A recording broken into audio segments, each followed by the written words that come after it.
Welcome to Church Media HQ. My name is Luke Clayton, and I want to thank you for joining us for today's episode. Now, before we get started, please take a moment to subscribe wherever you're watching or listening. We're available on just about every podcast platform, as well as on YouTube and on Facebook. And if you are watching on YouTube or Facebook, remember to like this video because that helps it get seen by more church leaders like you.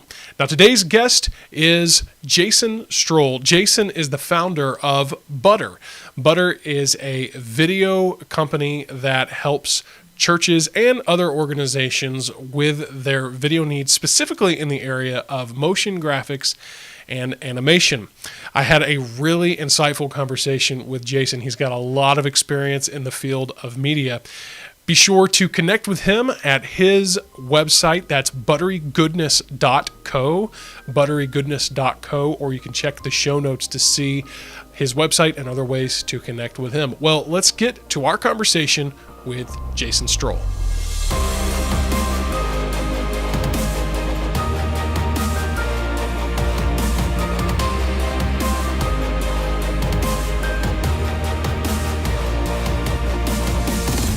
And Luke, you've done this yourself. You've done a couple, actually many VBS short films for churches, and you've had the opportunity to film a lot of these. And maybe you could talk to some of the points, maybe of just creating moods inside your film as well, maybe some experiences that you've had that you could add to this kind of a topic.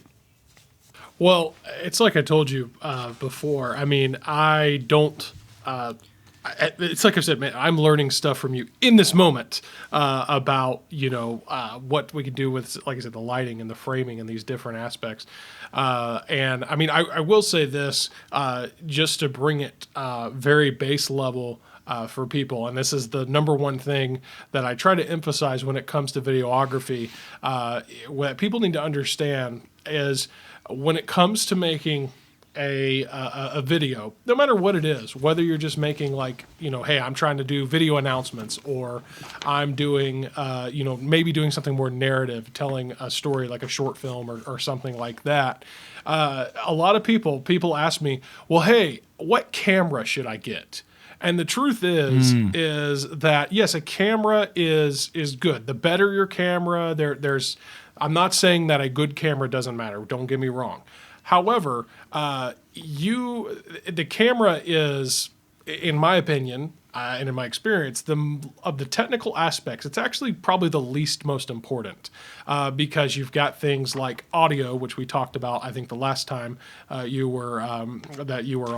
But now we're talking about things like lighting and how you frame your shot, the environment, the atmosphere, and so forth. All of this is universal. And it doesn't matter what camera you have. And just to put it really practical, so for those watching, I'm actually gonna do this just real quick.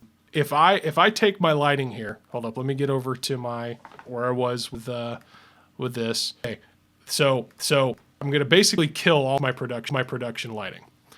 So this completely changed the mood. But not just the mood, it kind of changed the quality. This is a really good camera. This is like a Sony a7S II. It's a great camera. And it actually particularly does do well in low lighting scenarios. Whenever I'm shooting myself, I keep it on full auto, so that if lighting does change, I can do things. But this is just a great example of, if you are watching by way of video, you can see now my face is now not as lit. The dominant kind of source of light is coming from more behind me a little bit. It's not that I'm a complete silhouette, but it completely changed the feel. Now I'm going to pop the lights back. And other than that kind of initial, shock there of the camera having to readjust, just the image is 100% improved. And also the color too. Yeah, exactly.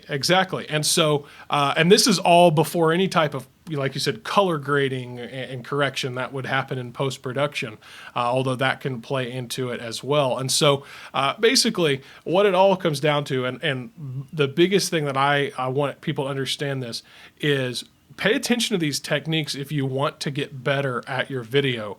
before you think just going out and buying a new camera is going to automatically fix everything. 100%. Because 100%. yeah, because I mean, that's the mistake I made early on, to be honest. I thought if I just buy a good camera, I'm good. And again, I'm very grateful for the camera I have. It is a great camera. However, I learned really fast that there was a lot more to it than just, pushing record, And I think that's the unfortunate thing. I do love the, kind of quick access, if you will, or easy, I guess, how easy it is to create something nowadays. Hey, just grab your phone, make a TikTok, make an Instagram, whatever. I do like that, hey, we have people being more apt to create content. However, I don't like that that it tends to cheapen the experience, and people think, well, hey, I can first of all, don't hold your phone like this when you're making like a professional video. Don't hold it vertically. Come on. I guess what I'm getting at, without getting on my soapbox for too long, is these principles. Even if all you have is your phone, all of the principles that Jason has talked about here with lighting and framing and the atmosphere, you can do a lot with all you have is just an iPhone or a smartphone if you get these certain aspects of creating the mood and the look and the lighting right. Love it. Yeah, that's honestly, I love what you said. You just nailed it, especially because that's something that would be very relatable to, your audience. That is something that I've even received a lot of times. Like, hey, they'll ask me, what's the best camera I can get? And it doesn't really matter if you're not applying those techniques to it. I think two examples that really stick out to me that I'm thinking of to really just nail in that point you're talking about. I was watching, you will see these videos that say shot on iPhone. And what iPhone's doing is that, they'll hire good directors of photography to put together these films. And it looks like it was shot on cinema cameras. Literally the reason why, number one, is iPhone has, you can shoot 4K. And also you can have the apps that let you set everything manually with, the ISO, so it's not blinking. Like when you turned your lights on, it automatically adjusted. You can have it set so it doesn't look like it's just shifting through, looking for stuff. Like you can shoot manually with the iPhone. But if you have sufficient lighting and you have framing, all you need is an image sensor. That's it, literally it. And these shots look amazing. They look like they were from a cinema camera. It's like, how did that happen? Well, the reason why is because it has very little to do with the camera that you're using. It has everything to do with the techniques of what's happening, of what you're pointing it at. Like where you're pointing it is the most important thing, not what you're pointing. And another example of that, I watched someone called, it was Full-Time Filmmaker is the channel on YouTube. But they did a comparison with a really experienced person who went through the full-time filmmaker course and then a newbie guy who just kind of came on, and they gave the newbie guy a red camera. And then they gave the experienced guy I think it was a Canon T6i or something, and one of the consumer brand DSLRs. And they said, make a commercial for this boot. And they both went out and filmed and got all their content, came back together, edited it, put together, and they played the commercial. And the guy who had the red camera, he didn't do a terrible job. I'm not going to wreck him or something like that. He didn't do a terrible job. But you could tell, wow, this dude, it looked like he might as well have shot on the Canon camera. You really couldn't have told the difference whether or not. And the guy who used the Canon camera, his looked like he had shot with a red. Because he understood lighting, he understood composition, he understood color, he understood all these things, because that's what matters. It does not really matter about your gear. As long as you're not shooting with a webcam, seriously, then you'd really see the difference. But most of the time, nowadays, for what you can get from a camera that you can buy, especially if you're presenting your films on your projectors that are 1080p or so, you can shoot 1080p and shoot a video and put that up in your church and have a good experience within it. And even on your live stream, most people would be streaming 1080p anyway. So right now, with a very inexpensive camera, you can do good quality work. Yeah. Actually, Jason, let me ask you this. I don't think we necessarily had this in our notes to talk about, but I do want to ask your thoughts on it. I don't think we touched on it the last time either. What are your thoughts about 4K as far as how essential is it, I should say, that you make sure that what your camera is capable of 4K or what you're shooting is actually, delivered in 4K? Where do you think that is and where that's headed? Well, again, I think it really depends. You have to ask yourself the question, like, what am I doing? That would be the most important question. What am I doing? Where's my content going to be? That's and if the answer to that question is on my church screens, I think you do want to. There's two aspects to this. There's two aspects. So one is like, how progressive is my church? What's my budget? What are they? All these different questions. I'll say this: more and more 4K is just being onboarded to every platform. So within a couple of years, I feel like 4K is going to be everywhere. So it's not really a thing. But like, I'll just give an example. A lot of churches are using live stream that is 1080p. It's not 4K. No one's streaming. Excuse me. No one's streaming 4K over their live stream. Some people might be doing 720p, but even to get a 4K receiver box or sender box with that connects and sends a 4K signal as you set up your live stream setup, those are going to be more uncommon. Most people, you can get that. So for our church, we have the capacity to shoot 4K. Our cameras can shoot 4K. We can send 4K through SDI. We can send that through onto our stream. We could do it, but we don't have a purpose for it because it's just not necessary to be streaming 4K at this point because the bandwidth, it doesn't really, we haven't found a reason for it. But we do have the capability. I think having the capability, if you can afford the budget, because all those things are going to be more money at this point. So it just really, what's my budget? Where am I putting this stuff? Like, does it even make a difference? For example, we still shoot 1080, we still export 1080p for our videos at our church because at one point it was literally 720p. I would export 1080p and we would send it and it would play 720p because the projectors were no bigger than that. It's just like there's no point. There was no point. And I thought in my mind, where's this playing? Well, it's playing in the church screens. Now that live stream is very prevalent and many people are on, we decided, okay, we want to make sure 1080p, that our live stream is 1080p. So now if I'm streaming, even though the projector is 720p, the live stream is going to receive 1080p. So okay, let's have it at 1080p. So that's a reason why we'd have it. We thought about the audience, who's it going to, where's it going to be seen and viewed. Okay, that's great. Also, maybe this video that I'm making that, beforehand, before live stream was a big thing, maybe it was going to be used later online. And 1080p online is a standard streaming resolution. So let's just say it was a promo for something. And I know it wasn't just going to be an in-service thing, but rather we're going to be putting this online and sending these links to emails and things for people to watch. Then I'm like, okay, I'm going to export this, not 720p for the projectors, but I'm going to export it 1080p so that we can, because I know a lot of the consumption of this is going to be on a computer or a tablet device. So it's just kind of thinking through what's my need for this. It's not like, oh, all right, I need 4K or something like that. Another thing is this, 4K allows you to crop in and out. So maybe you have an up next announcement and maybe there was a mess up or, you're like, man, I cannot get this right. Like I keep messing up the line or my talent keeps messing up their line and I just wish I could get through and go home, see my family. But to have a 4K shot that's a little wider, you can crop in when they mess up and it looks like another camera angle. And it's just kind of like, you can kind of fake that, you can use that as an editing technique to kind of get through that maybe that script that they weren't able to have time to practice on. So maybe you could use 4K in that way. But I do think 4K is going to be more prevalent as data speeds are higher, as 5G comes out and all this stuff. Like I think as 4K is going to be, as it's needed, then make the change and enable yourself to make the change. Like for our live stream system, we do see ourselves going that way, and we wanted to make sure we had the gear to do that, and we had the money at the time to do it. I wouldn't just say go do it. If you don't have the money, then that's okay. But there's a lot of factors that you have to consider in regards to how. What I'm trying to say is don't be like, oh, 4K, and then 4K everything. Yeah. That's not the point. You're missing the point. That goes back to the whole iPhone thing. If you know how to film, you can film an amazing video on your iPhone. It's not about the red camera. It's about what you're doing with it. And think about what your church uses, where it's going to be streamed, where it's going, not just, I just need to spend this budget or get this 4K camera. But even nowadays, you can get 4K for pretty affordable. So, yeah.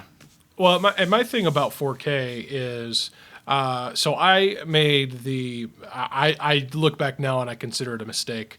A few years ago, I tried to shoot an entire production all in uncompressed 4K. And my biggest struggle that I had was the workflow. It makes your workflow super clunky because you're dealing with these massive files. And I know there's ways to work with proxy footage and stuff so that it's not quite as a mess necessarily, but it did. And in the end, though, what I'm getting at is it was a lot of effort. We kept on set. I remember we kept running out of room on our hard drives and cards because we're shooting in this huge, 4K format. And so at the end of the day, it just wasn't worth it really at all, because we wound up just exporting. The final version was 1080, and that's how we exported it. But yeah, I will say my thing with 4K is this. I always just kind of challenge people. Think about this: what are most people watching your content on? Well, if they're watching in, like you said, in an in-person church service, they're looking at your projector screens, which are very unlikely they're any more than 1080, and many of them are probably 720. Truth be known, many projectors are 720 because the distance, it doesn't really make much of a difference. But even with your live stream, a lot of people are watching on their phone. And that's such a tiny screen. I know the density of the pixels on the iPhones and smartphones is really high, but really, it's such a tiny screen that most people aren't really noticing the difference, between maybe what's 1080 to 4K. Even if they're watching on their TV, even if they have a 4K TV there in their living room and they're watching 1080 content on it, most people cannot tell the difference. So I think that 4K is going to become mainstream just because it's going to become mainstream. Like you said, data speeds are going to get faster to be able to more capable to handle it. Cameras, they're already saying that, or actually Samsung already has a phone that shoots 8K. They're already saying that 8K is coming to the iPhone in the next couple years. I think it'll just become that 4K though will just become the standard just simply because it's going to become the standard. And so I guess what I'm getting at is my suggestion when I've been asked about it is say, hey, look, it's not a necessity, but definitely be shooting 1080p. If you're not shooting 1080p, then you are a little bit behind, in my opinion. Be shooting 1080p for the most part. If you are able to shoot or have a camera that's capable of shooting 4K, because yeah, you're right. The biggest thing I do love about 4K, I do still strategically place some 4K shots in the films we shoot because I love the ability to crop in afterwards and not lose quality. And I love even sometimes creating post-production motion, just a slight little, maybe a little soft pan, a little bit of like a post zoom there.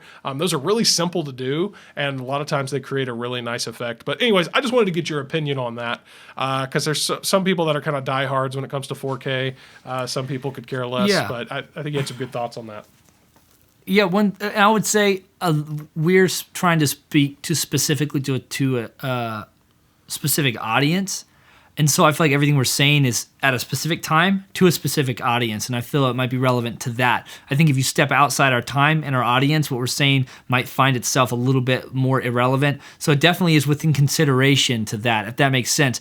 I think people who are very attracted to artistic value and colors and everything like that, they'll be like, oh no, 4K, you got it, bro, the quality, the clarity, the difference between a 1080 shot and a 4K shot, even if it's exported at 1080, the 4K will look clearer, and that is true. But not to the point, especially within the church context we're talking about. I think I understand the people we're speaking to. I think what we're saying is more relatable and more accurate to that specific group of people, if that makes sense. Yeah, no, and that does, and that is something great. Ultimately, like you said, everything comes back to is who is your audience? Who are you trying to reach with this content? Because that is definitely, and for a church, you're probably just trying to reach the average consumer, if you will, unless you're maybe got I don't know, if you've got a church that's in the Hollywood art district, artsy film district, whatever. Okay, maybe, and actually, I will say this, Jason, you're there at a church in California, and so yeah, people might be just in general. California tends to, at least they think they are, they tend to kind of convince everybody that they're more progressive and on the cutting edge. And and whatever. And that's the type of people that are there. And so, yeah, the culture and the demographic there is going to influence a lot of the decisions you make when it comes to the type of content you're putting out and whatever. And so, yeah, that is something to consider. But getting back to the whole 4K debate, if you will, yeah, people, most people, unless they are kind of artsy and whatever, they're not going to notice, and they're not going to, they're really at the end not going to care. And my thing is hey, if you don't, with any of this, like I said, just like it comes down with a camera or with the gear, the equipment, don't let the fact that you think that you need to do 4K be the reason that you're held back from actually doing something. Don't be like, well, I can't shoot 4K. I don't have a camera at 4K, so there's no reason even trying. No, you're good. If you can shoot 1080, you're good to go in most cases. 100%. Totally agree with you, man. You're on fire. Well, yeah. Well, Jason, you have given us really, man, that's like almost a masterclass in lighting and composition and things. And so it's been really good. I just learned so much.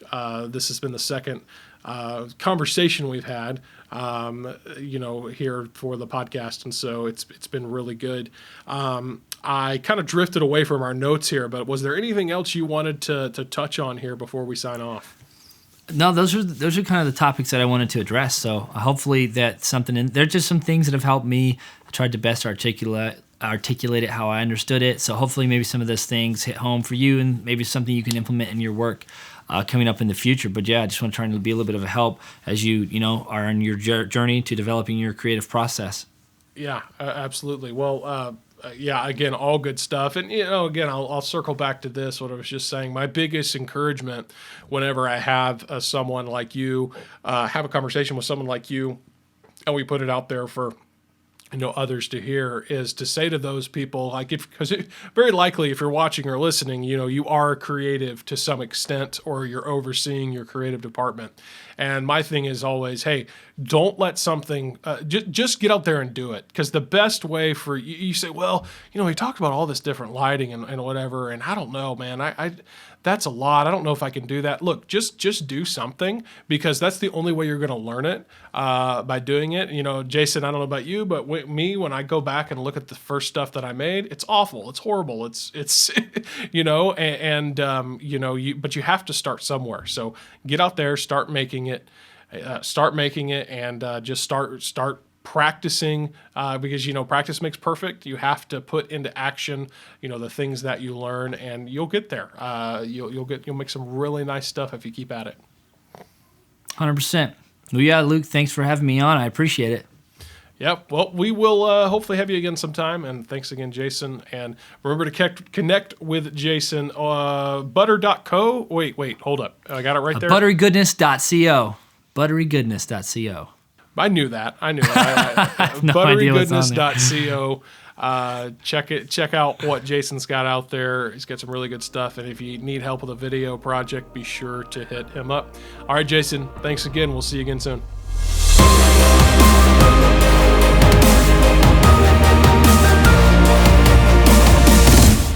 Well, thanks again for joining us right here at Church Media HQ. We've been talking about Church Media HQ as far as what that means beyond just our podcast and YouTube content. We are providing creative content and resources for churches, things like designs, graphics, videos, and even creative coaching. And a lot of this is free, completely free of charge. If you head over to churchmediahq.com, you're going to learn more about these resources that we provide. And if you want a higher level of service and even more, look into Church Media HQ Premium. Church Media HQ Premium is the most affordable, full-service creative solution for churches. We're going to offer you, again, a collection of graphics and including source files and Photoshop files that you can edit yourself. And if for some reason that graphics collection doesn't have what you're looking for, then we're going to even deliver other graphics based and custom tailored to what your requirements and your specifications of what you need. We also include our video series and other video assets as part of the Church Media HQ Premium membership. And we offer priority coaching, which means you are going to be able to get on more coaching calls and get more help that are dedicated to your church specifically and helping you with your needs there.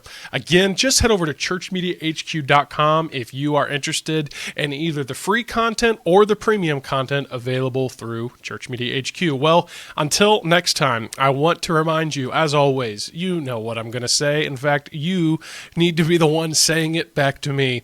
You know what it's time for. It's time that you try something new. Why? Well, because it is so much better to fail at trying the incredible than it is to succeed at doing just the average.